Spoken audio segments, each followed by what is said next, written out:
ஆரியர்கள் பூஜை நடத்தினாங்க அப்படின்னும் எந்த தெய்வத்துக்கும் இப்படிதான் இந்த மொழியில தான் வழிபாடு செஞ்சாங்க அப்படின்னும் எந்தவித குறிப்புகளும் சங்க இலக்கிய காலகட்ட வரலாறுகளை பார்த்தோம் அப்படின்னா இல்ல. ஒவ்வொரு மக்களும் அவங்கவுங்களுக்கே உரிதான மொழியில தான் வழிபாடு செஞ்சிருக்காங்க. இது ஒரு இயற்கை வழிபாடு முறையாக தான் இருந்திருக்கு. அதுவும் புல்லு, பச்சை இலைகள், மலர்களை வச்சே வழிபாடு செஞ்சிருக்காங்க.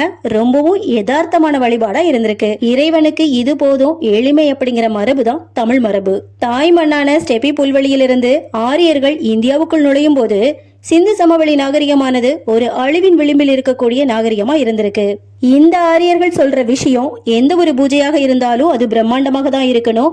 எதா இருந்தாலும் கடவுளுக்கு பூஜை பண்ணணும், தட்சணை கொடுக்கணும். இப்படி கொடுத்தா மட்டும்தான் கடவுள் ஏத்துப்பார் அப்படின்னும் அப்பதான் நமக்கு சொர்க்கம் கிடைக்கும்னு மக்களை நம்ப வச்சாங்க. இப்படியா இதுக்காக புது புது விஷயங்களையும் புது புது முறைகளையும் கொண்டு வந்தவங்க தான் ஆரியர்கள். இதை பத்தி நீங்க என்ன நினைக்கிறீங்கன்னு மறக்காம கமெண்ட்ஸ்ல சொல்லுங்க.